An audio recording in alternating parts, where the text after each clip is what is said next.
짧은 간증으로 오늘 말씀을 시작해 보려고 합니다. 지난 월요일 새벽에 하나님께서 저에게 좀 특별한 은혜를 주신 게 있어서 여러분과 함께 나누기를 원하는데요. 지난 월요일에 나누었던 새벽의 말씀 혹시 기억하시나요? 네, 다 알고 계시는 그러한 눈빛인데 요한복음 12장 43절 말씀 함께 나누었거든요. 제가 말씀을 올렸는데 함께 보겠습니다. 그들은 사람의 영광을 하나님의 영광보다 더 사랑하였더라. 이 말씀을 저희가 월요일 새벽에 함께 나누었거든요. 제가 이 말씀을 묵상하면서 여러분들에게 말씀을 단톡으로 보내드릴 때 우리는 누구의 칭찬을 기대하고 있는지 생각해 보았으면 좋겠습니다. 여기서 말하는 사람의 영광과 하나님의 영광은 쉽게 말을 바꾸자면 사람의 칭찬, 하나님의 칭찬 이런 뜻이거든요. 그래서 우리는 사람의 칭찬에 더 귀를 기울이고 있는지 아니면 하나님의 칭찬을 더 강구하고 있는지 우리의 삶을 좀 되돌아보면서 우리가 하나님께 칭찬받기 위해 하나님이 원하시는 모습으로 살아갈 수 있도록 기도해야겠습니다. 그러한 말씀을 여러분들과 함께 공유하였거든요. 그리고 저도 그 말씀을 가지고 월요일 새벽에 열심히 기도했습니다. 하나님, 내가 오늘 이 하루를 살아갈 때에 사람의 칭찬과 사람들의 그 어떤 찬양을 의식하지 않고 온전히 하나님께 칭찬받는 하루 되게 해주세요. 그러한 마음으로 열심히 기도하였습니다. 그런데 제가 이렇게 기도를 계속 하다 보니까 칭찬받는 하루가 되게 해달라고 열심히 기도했는데 기도가 반복되면 반복될수록 이상하게 지난 날에 대한 돌아봄으로 하나님께서 저의 기도를 바꾸어 주시더라고요. 하나님, 내가 살아온 날들이 하나님께 칭찬받을 만한 날들이었나요? 내가 이제까지 1년 조금 넘게 담임 사역을 해오고 또 저는 19살 때 전도사 직분을 받아가지고 거진 믿기지 않으시겠지만 20년 동안 사역하고 있거든요.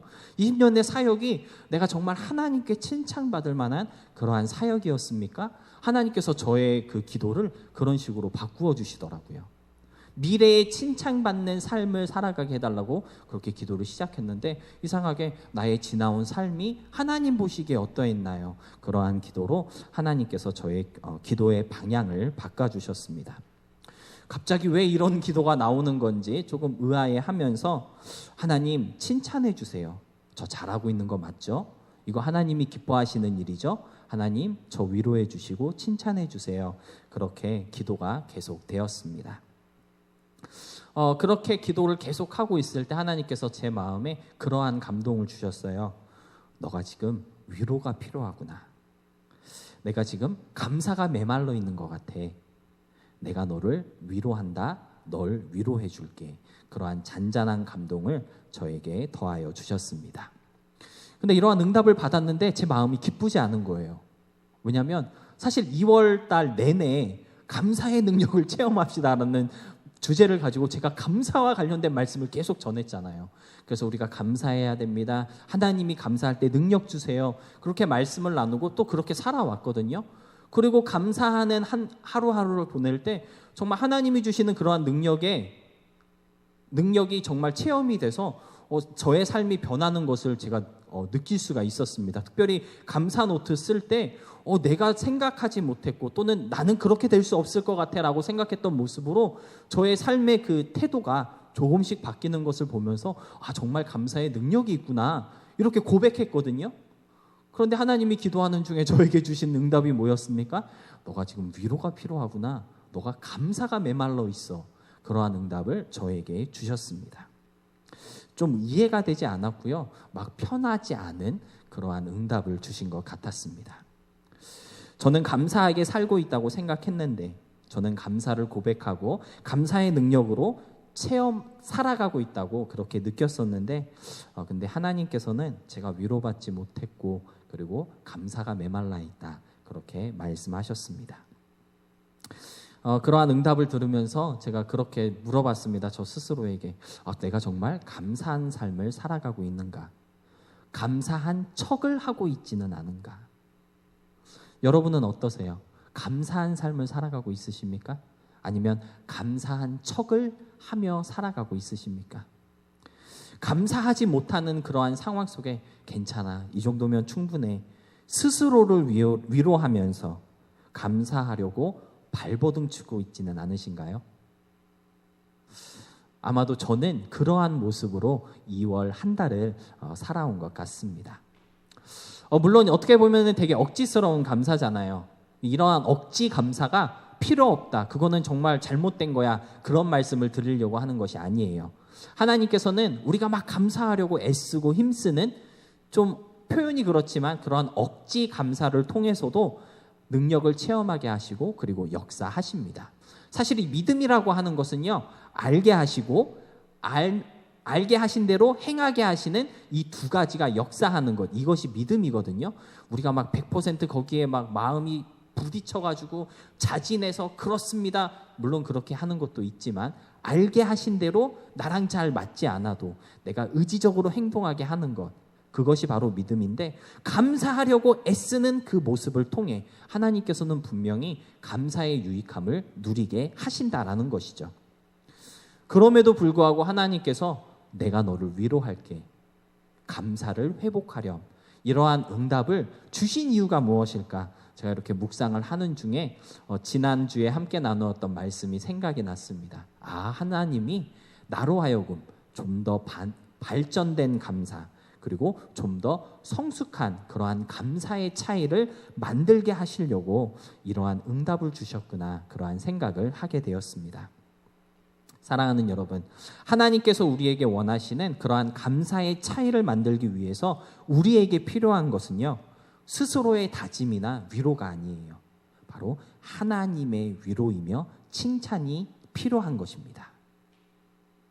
진짜 감사의 능력을 체험하고자, 그리고 하나님께서 원하시는 그러한 감사의 수준에 이르게 하시고자 하나님께서는 저로 하여금 그러한 기도를 하게 하시고 그리고 그러한 응답을 주신 거라고 저는 믿고 있습니다. 여러분의 삶 속에서도 하나님이 주시는 그러한 위로가 함께 할 수 있었으면 좋겠습니다. 하나님이 주시는, 정말 세상이 주는 것과는 비교도 되지 않을 만큼 훨씬 특별하고 놀라운 그 위로를 좀 경험할 수 있음으로써 저와 여러분의 감사가 고백의 차이를 만들고 표현의 차이를 만들며 삶의 차이를 만들어내는 그러한 수준 높은 감사가 될 수 있기를 진심으로 소망하며 축복합니다. 그러한 의미에서 오늘 말씀의 제목을 하나님 위로해 주세요라고 정해보았습니다. 우리 함께 고백해 볼까요? 하나님 위로해 주세요. 시작. 하나님 위로해 주세요. 하나님의 위로가 정말 필요합니다. 하나님, 내가 감사하기 원합니다. 하나님 위로해 주세요. 좀 이러한 마음으로 기도하며 하루하루를 살아갈 때에 하나님의 위로로 인해서 뭔가 좀 더 깊고 뭔가 좀 더 발전된 그러한 감사가 될 줄로 믿습니다. 왜냐하면 하나님은요, 우리에게 영원한 위로와 그리고 좋은 소망을 주시는 하나님이시라고 오늘 본문에서 말씀하고 있기 때문에 그렇습니다. 하나님 위로해 주세요라고 하는 우리의 간구에 오늘 본문은요, 하나님은 영원한 위로를 주시는 분이야 라고 그렇게 응답해 주고 계신 것이죠. 영원한 위로와 그리고 좋은 소망을 주시는 하나님, 그분이 바로 우리 하나님이시고 나의 하나님이시다라는 것입니다. 위로와 소망의 은혜로 역사해 주시는 그 하나님의 손길이 저와 여러분의 삶 가운데 이미 함께하고 계시다라는 것이죠. 그래서 오늘 이 시간에는요, 그 하나님의 위로가 어떤 모습으로, 어떤 방법으로, 어떻게 임하고 있는지 본문을 중심으로 함께 생각해 보도록 하겠습니다. 먼저 우리가 알아야 할 게 있는데, 우리를 위로하시는 하나님은요, 아주 정확하게 우리 마음을 위로하시는 하나님이십니다. 하나님은 우리를 위로하시되 우리의 마음을 위로하시는 하나님이십니다. 본문으로 함께 읽은 데살로니가후서 2장 16절로 17절 말씀은요, 구성이 이렇게 되어 있는 것 같아요. 16절에서는 우리 하나님은 이런 하나님이시다. 그리고 17절에서는 그 하나님이 이런 것을 하신다, 이렇게 말씀하고 있거든요. 그래서 16절을 보니까 우리 하나님은 영원한 위로와 좋은 소망을 주시는 하나님이시다라고 선언하고 있고요. 17절을 보니까 그 하나님은 우리 마음을 위로하시는 분이라고 증거하고 있습니다. 하나님이 어떻게 나를 위로하시느냐, 그거에 초점이 있는 것이 아니고요. 하나님이 어디를 위로하시느냐에 대한 답을 주고 있다라는 것이죠. 하나님은 다른 곳이 아니라 바로 우리의 마음을 위로하시는 분입니다. 그런데 여러분 한번 생각해 보시기 바랍니다. 우리도 사실 누군가를 위로하고 힘들어하는 사람을 다독여 줄 때가 있잖아요. 내가 너를 위로해 라고 하는 말은 보통은 내가 너의 마음을 위로해, 그러한 뜻이잖아요. 맞죠? 우리가 마음 말고 어디를 위로할 수가 있겠습니까? 그래서 위로한다 했을 때는 당연히 마음을 위로하는 거라고 우리가 생각할 수 있겠는데, 근데 오늘 본문은 조금 특이하게 굳이 마음이라고 하는 정확한 위치를 콕 집어서 하나님은 그곳을 위로하시는 하나님이시다라고 그렇게 선언하고 있다라는 것이죠. 그래서 도대체 왜 이 마음이라고 하는 특정한 장소를 콕 집어서 말씀하고 있는 것일까? 왜 하나님은 다른 곳이 아니라 마음을 위로하시는 하나님이라고 이렇게 정확하게 지목하여 주고 있는 것일까? 제가 기도하면서 묵상해 보았습니다. 그래서 도대체 무슨 이유가 있을까 이렇게 묵상하는 중에 하나님께서 깨닫게 하신 것이 하나 있는데요. 여러분, 오늘 우리가 본문으로 함께 읽은 이 데살로니가 후서는요, 데살로니가라고 하는 지역에 있는 교회들에게 보낸 사도 바울의 편지인 것은 다 알고 계시죠. 그래서 이 편지는 우리에게 보낸 편지, 물론 지금 하나님께서 우리에게 하시는 말씀이기도 하지만 처음 이 편지를 보낸 곳은 데살로니가라고 하는 지역에 있는 사람들에게 보낸 편지였습니다. 근데 특이한 것이 하나 있어요. 이 데살로니가 지역에 살고 있는 사람들이 생각하는 마음의 위치가 우리가 생각하는 마음의 위치와 다르다고 유튜브를 보니까 어떤 분이 설명해 주시더라고요. 보통 우리나라 사람들은요, 마음이 어디 있습니까? 한번 마음이 어디 있는지 가르쳐 보세요라고 하면 마음이 어디 있죠? 마음 어디 있어요? 예, 다 가슴에 있다고 그렇게 얘기를 합니다. 이게 한국 사람들이 생각하는 마음에 대한 이해예요. 그런데 이 데살로니가 지역에 살고 있는 사람들에게 마음이 어디 있는지 한번 지목해 보세요라고 하면 다들 여기에 있습니다라고 얘기한다고 하더라고요. 우리가 생각하는 마음은요, 느끼는 감정, 뭔가 우리로 하여금 이렇게 느끼게 하는 그러한 역할을 하는 것이 마음이라고 우리는 생각하지만 데살로니가 사람들은 이 마음을 생각하는 기관, 이성적으로 판단하는 장소라고 이해하고 있다라는 것이죠. 그래서 하나님께서 우리의 마음을 위로하신다라고 하는 그러한 말씀을 들을 때 우리는 하나님께서 나에게 평안을 주시고 기쁨과 행복을 주신다라고 그렇게 생각하면서 뭔가 감정적인 면으로 받는 위로, 뭔가 이렇게 편안해지고 따뜻한 그러한 이미지를 떠올리게 되는데, 그런데 본문에서 말씀하고 있는 위로는요, 그러한 감정적인 차원을 뛰어넘어서 우리들의 생각, 이성을 위로하시는 하나님에 대한 이미지를 그려주고 있다라는 것입니다. 마음을 위로하시는 하나님은요, 감정적인 면을 다독여 주시는 하나님이 아니시고 우리의 이성, 우리의 생각을 위로하시는 하나님이시라고 오늘 데살로니가 후서는 말씀하고 있는 것이죠. 그렇다면 도대체 이성을 위로하신다는 것은 무엇을 뜻하는 것일까요? 어떻게 우리의 이성을 위로하시는 것일까요? 우리한테는 너무 생소한 것이잖아요. 맞죠? 어떻게 이성을 위로하지? 마음을 위로한다라는 것은 무슨 느낌인지 알겠는데 이성을 위로한다는 것은 무슨 느낌인지 전혀 떠오르지가 않습니다. 생각의 기관, 뭔가를 판단하고 결정하는 것을 위로하신다라는 것은 도대체 무엇을 의미하는 것일까? 제가 이렇게 고민을 하면서 영어 성경을 한번 찾아봤습니다. 도대체 위로라는 단어를 어떻게 번역하고 있을까? 영어 성경에서는 어떻게 쓰고 있을까를 보니까 encourage라는 단어를 사용하고 있더라고요. encourage 어려운 단어가 아니잖아요. 우리가 다 알고 있는 단어인데, 그런데 제가 이 encourage라는 단어를 영어 사전으로 찾아봤습니다. 한영 사전이 아니라 영어 사전에서 도대체 이 encourage를 어떻게 정의하고 있을까를 찾아보았더니요, 아주 놀라운 것 두 가지를 발견할 수 있었습니다. 제가 encourage에 대한 사전적 의미를 앞에 띄워놓았는데요. encourage의 사전적인 그 뜻, 첫 번째 이렇게 쓰여 있습니다. Give support and advice to someone so that they will do or continue to do something. 이게 첫 번째 의미고요. 두 번째는 help or stimulate activity, stage or view to develop. 이러한 뜻이 있더라고요. 무슨 내용인지 다 아시겠지만 혹시라도 이해하시는데 어려울까 봐 제가 번역을 해드리겠습니다. encourage는 무엇이냐? 그들이 뭔가 할 수 있도록 또는 하고 있는 것을 계속할 수 있도록 도와주고 격려하는 것. 그게 encourage라는 거예요. 두 번째, 그들의 활동이나 상태 또는 관점이 개발되고 나아지도록 도와주고 격려하는 것. 그것이 encourage라는 뜻입니다. 감정적인 측면보다는요, 이성적인 판단과 어떠한 결정을 내리고 그것을 의지적으로 행동할 수 있도록, 그것이 생각에 멈추는 것이 아니라 의지적인 행동으로 이어질 수 있도록 도와주는 것.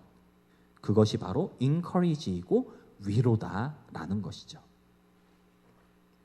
하나님의 위로가 우리의 마음으로 온다라고 하는 오늘 말씀이 전달하려고 하는 메시지가 무엇일까요? 조금 무슨 뜻이 있을까? 우리가 좀 생각할 수 있겠죠? 하나님의 위로는요, 우리가 생각하고 결정한 대로 행동하게끔 이끌어주시는 힘이 된다라는 뜻입니다. 우리가 뭔가를 해야겠다라고 생각했을 때 그 생각대로 움직이도록 역사하는 힘. 우리가 지금 하고 있는 것들을 지치지 않고 포기하지 않고 계속 해나갈 수 있도록 도와주시는 능력. 그것이 바로 마음으로 오는 하나님의 위로다라는 것이죠. 그래서 17절을 보니까요, 이렇게 말씀하고 있습니다. 너희 마음을 위로하시고, 그 다음에 중요해요. 마음을 위로하신 하나님께 어떻게 간구하고 있습니까? 모든 선한 일과 말에 굳건하게 하시기를 원하노라. 마음을 위로하신 하나님이 선한 일도 하게 하시고 우리의 말도 굳건하게 하시기를 그렇게 간구하고 있거든요. 왜냐하면 하나님의 위로가 임한다면 말과 행동이 실천되는 역사가 분명하게 일어나게 되기 때문입니다. 그래서 하나님의 위로는요, 우리로 하여금 우리가 하는 일에 어떤 열정을 갖게 하시고 지금 하고 있는 것들을 계속하게 하시는 능력이시다라고 오늘 데살로니가 후서는 우리에게 알려주고 있는 것이죠. 제가 이러한 관점에서 하나님 나 좀 위로해 주세요. 하나님의 위로를 간구했던 저의 모습을 되돌아보았습니다. 하나님 칭찬해 주세요, 위로해 주세요 라고 기도했을 때 하나님의 위로가 어떻게 나에게 임하였을까를 제가 묵상해 보았더니요, 정말 평생에 한 번도 해보지 않았던 그 새벽 기도를 끊이지 않고 계속할 수 있게 하신 것, 이것이 하나님의 위로더라고요. 2월 한 달 동안 감사의 능력을 체험하자고 다짐하면서 열심히 감사하기 위해 노력해 오셨죠. 모든 순간순간 감사하기 위해서 신경을 쓰고 의지적으로 막 감사하려고 했던 그 노력들, 그것이 바로 하나님의 위로다라는 것입니다. 여러분들 감사노트 계속 쓰고 계시죠? 감사노트 쓰는 거를 저도 쓰고 있는데 이게 쉽지 않더라고요. 목사인 제가 쉽지 않으니 여러분들은 더 쉽겠죠? 왜냐하면 우리 중에 믿음이 가장 연약한 사람은 나니까. 이 감사노트 쓰는 게 진짜 이게 쉬운 게 아니더라고요.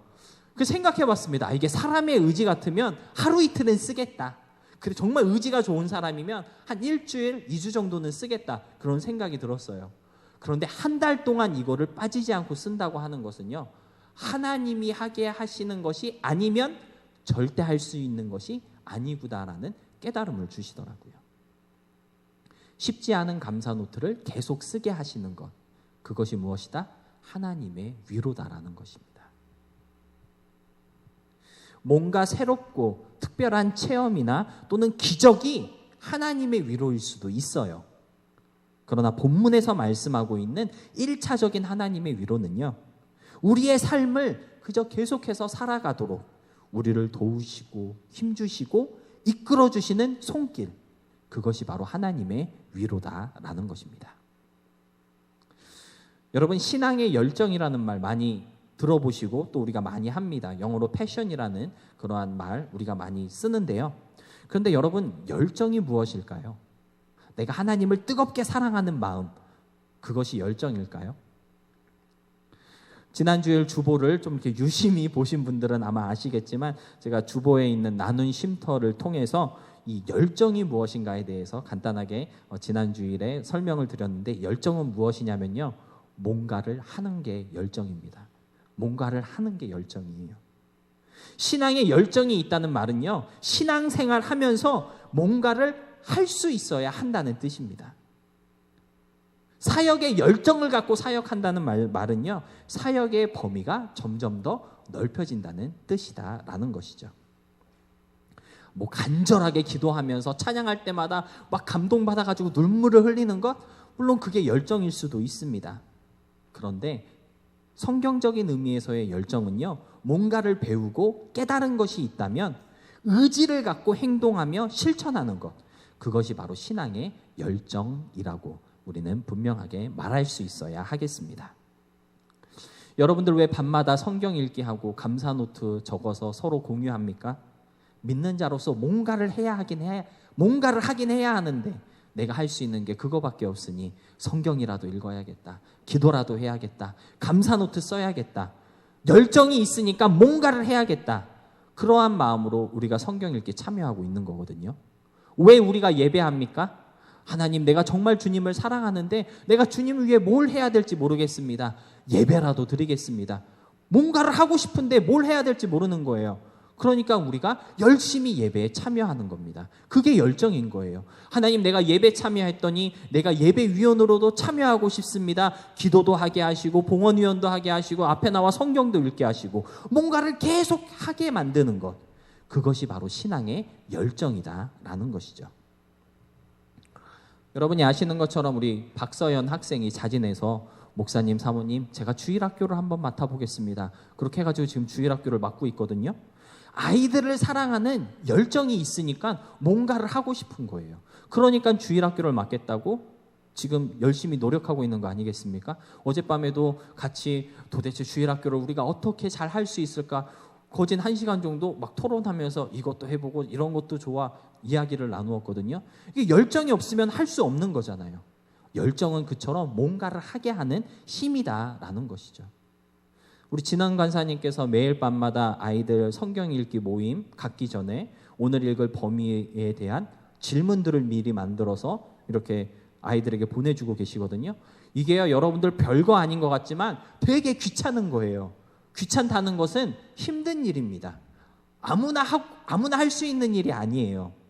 그런데 그걸 자진해서 우리 김진원 간사님께서 하시는 이유가 뭐예요? 열정이 있으니까 그런 거예요. 내가 하나님 사랑하는데 우리 아이들이 함께 성경 읽으면서 하나님의 은혜를 더 깊이 체험했으면 좋겠는데 내가 무엇을 할 수가 있을까 고민해보니 이거를 하면은 좋겠구나, 그러한 마음으로 그러한 열정이 있어서 사역의 범위를 지금 넓히고 있는 거거든요. 열정은 바로 그런 거다라는 것이죠. 그래서 열정이라고 하는 것은요, 실천이라고 말할 수 있겠습니다. 의지를 갖고 뭔가를 행하는 것, 그것이 바로 신앙의 열정이다라는 것이죠. 그리고 그 열정은요, 오늘 말씀의 메시지를 빗대어서 설명드리자면 하나님이 우리를 위로하실 때 우리가 가질 수 있게 되는 것입니다. 솔직히 신앙생활 하면서 귀찮은 것도 많고 하기 싫은 것도 되게 많이 있습니다. 맞죠? 그럼에도 불구하고 우리가 멈출 수 없고 계속하고 있는 것 한두 가지는 분명히 있으실 거예요. 뭐 그게 예배 참석일 수도 있고요, 새벽 기도 또는 헌금 생활일 수도 있습니다. 매일 성경 읽기 하는 거 우리 아이들 표현은 안 하지만 얼굴에 정말 막 귀찮아하는 게 막 보여요. 그런데도 왜 하고 있습니까? 하나님이 위로하셔서 열정을 갖게 하신 거거든요. 그러니까 계속하고 있는 거예요. 솔직히 나는 하고 싶지 않은데, 정말 귀찮은데 왠지 모르게 오늘도 이거를 하고 있구나. 그건요, 하나님이 위로하셨기 때문에 그런 겁니다. 그래서 감사할 수밖에 없는 것이죠. 그걸 계속하게 하는 것이, 그거를 계속하는 것이 하나님이 기뻐하시는 일이기 때문에 하나님께 칭찬받을 만한 일이기 때문에 주님께서 계속하게 하시는 것입니다. 그래서 하나님의 위로하심이 나에게 임할 때, 그래서 우리가 열정을 가지고 뭔가를 할 수 있다는 것에 우리가 좀 감사할 수 있어야 하겠습니다. 계속해서 살아가게 하시고 그 일을 계속하게 하시는 하나님의 위로로 인해 매일의 삶이 감사할 수밖에 없는 그러한 우리 모두가 되어야 하겠습니다. 그래서 뭐 열정을 가지고 새로운 걸 해야 된다 그런 뜻이 아니에요. 지금 하고 있는 걸 계속해 나가는 것, 그것이 하나님의 위로라는 것을 우리들이 알 필요가 있겠습니다. 가정에서 아이들을 기르는 것 쉽지 않은 일이거든요. 정말 귀찮고 우리 사모의 표현에 따르면 열매가 잘 보이지 않는 아주 답답한 사역이다라고 그렇게 아이 양육하는 것에 육아에 대해서 표현을 하더라고요. 만만한 게 아닙니다. 아이 기르는 것이. 그리고 유학생활하는 거 쉽지 않잖아요. 맞죠? 내가 지금 영어를 막 배워야 되는데 영어 배울 수 있는 환경이 아니잖아요. 지금 팬데믹 때문에 학교도 못 가고 있는데 얼마나 답답하겠어요. 우리 대학에서 공부하고 있는 친구들 열심히 공부하면서 자신의 삶을 개척해 나아가야 할 어떤 그런 부담감이, 직장 생활하면서 가정을 돌보는 것, 사역을 계속해서 감당하는 것, 어느 것 하나 쉽지 않고요. 한치 앞을 볼 수 없는, 어떻게 보면 막막함과 답답함으로 채워지는 것이 우리의 일상인 것 같습니다. 하루하루 지날 때마다 은혜가 쌓여야 되는데 솔직하게 얘기하면 피로가 쌓이고 스트레스가 쌓이는, 좀 삶 가운데 어떤 희망이라는 이 단어가 점점 더 희미해져 가고 있는 것이 솔직한 우리의 일상의 삶이라고 그렇게 말할 수 있겠는데요. 그럼에도 불구하고 하나님, 나는 오늘도 살아갑니다. 하나님, 나는 오늘도 믿는 자로서 승리하기 원합니다. 이러한 마음으로 주어진 환경에 최선을 다할 수 있는 것은요, 바로 주님께서 여러분의 마음을 위로하시고 생각과 판단을 위로해 주시기 때문입니다.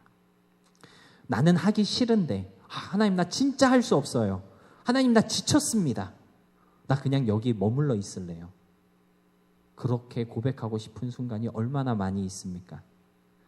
그럼에도 불구하고 오늘도 그것을 하고 있다면 바로 하나님께서 여러분과 함께 하고 계시기 때문이고요. 막 나에게 느껴지지 않고 막 와닿지는 않지만 분명히 주님이 여러분을 위로하고 계시기 때문입니다. 하나님의 위로는 내 삶의 능력이고 또 의지가 된다고 하는 그 믿음의 고백을 우리가 잃어버리지 않을 수 있었으면 좋겠습니다. 그래서 오늘도 변함없는 모습으로 나에게 주어진 그 삶을 그저 담담히 살아나아갈 수 있는 우리 모두가 될 수 있기를 축복합니다. 말씀을 마무리하면서 빌립보서 4장 6절로 7절 말씀 함께 보도록 하겠습니다. 빌립보서 4장 6절로 7절 말씀 우리 다 같이 함께 읽어보도록 하겠습니다. 안 들어가 있나요? 네, 죄송합니다. 제가 대표로 봉독하도록 하겠습니다. 빌립보서 4장 6절로 7절 말씀입니다. 아무것도 염려하지 말고 다만 모든 일에 기도와 간구로 너희 구할 것을 감사함으로 하나님께 아뢰라. 그리하면 모든 지각에 뛰어난 하나님의 평강이 그리스도 예수 안에서 너희 마음과 생각을 지키시리라. 이것이 하나님의 위로거든요. 빌립보서 4장 6절로 7절 말씀은요, 마음을 위로하시는 하나님 앞에 어떻게 나아가야 할까, 우리의 자세를 가르쳐주고 있는 말씀인 것 같습니다.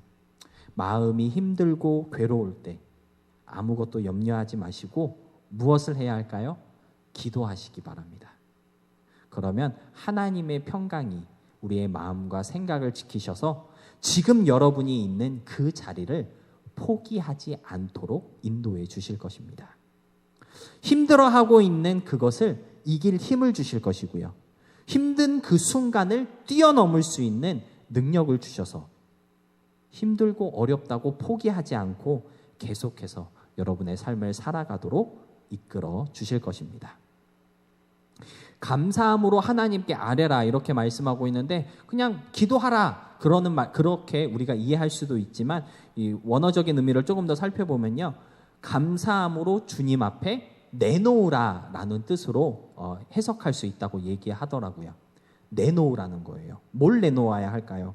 괴롭고 아픈 것, 답답한 것, 주님 앞에 감추지 마시고 꺼내놓으시기 바랍니다. 내놓아야 그 부분이 위로받을 수 있어요. 내놓아야 하나님 앞에 펼쳐놔야 하나님이 일일이 보시고 위로해 주시고 새롭게 하여 주시는 것입니다. 감사함으로 주님 앞에 나아가며 우리 마음과 생각 속에 가득한 일상에 대한 어떠한 두려움이나 또는 답답함, 고민과 스트레스를 주님 앞에 좀 다 내놓을 수 있는 우리가 될 수 있음으로써 시작하는 한 주가 하나님의 평강이 함께하는 그러한 축복된 시간이 될 수 있었으면 좋겠고요. 계속해서 살아가게 하시며 감당케 하시는 그러한 위로가 충만할 수 있는 복된 시간 될 수 있기를 진심으로 소망하며 축복합니다.